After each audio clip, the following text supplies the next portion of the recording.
When famous figures die, their funerals become legends, sometimes even ghost stories, because the life, the bigger the goodbye, and sometimes the stranger. Some funerals stop traffic, others stop nations. When President Abraham Lincoln died in 1865, his funeral train traced his life in reverse, traveling the same route he had taken to the White House, but backwards. Towns fell silent as the train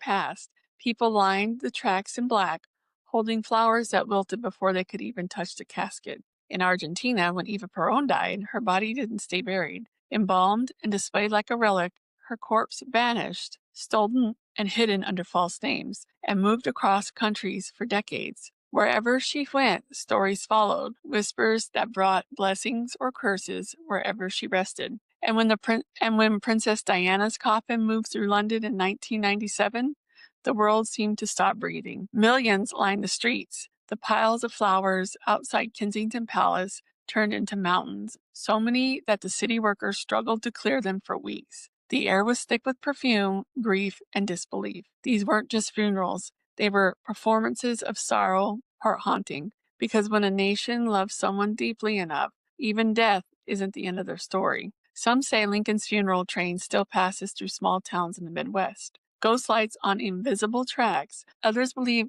Eva Perón's spirit still wanders Argentina, searching for peace that her body never found. And Diana? Her story lingers in flowers, in paparazzi flashbulbs, in the quiet places where people still whisper, "What if?" When grief is that big, it truly never ends. It just changes shape. I think of these funerals like theater, but not in a bad way. They give people a way to process the impossible. When someone famous dies, the whole world feels it at once. People need rituals, something to do with all that sadness. That's why these moments feel bigger than life. They turn mourning into meeting. But what gets me the most is the scale. Imagine your death causing traffic jams and stories that last for centuries. That's grief turned into legend. And maybe that's the strangest part, when a goodbye becomes its own kind of haunting.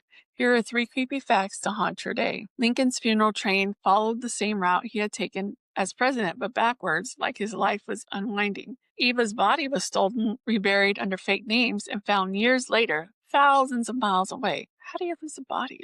I don't know. After Diana's funeral, so many flowers were left outside the palace that they rotted in the heat, creating a citywide cleanup crisis. These stories remind us that even in death, the powerful don't rest quietly. They echo through time. Their funerals become myths, and their myths become ghosts. Until next time, stay curious and always, always stay haunted.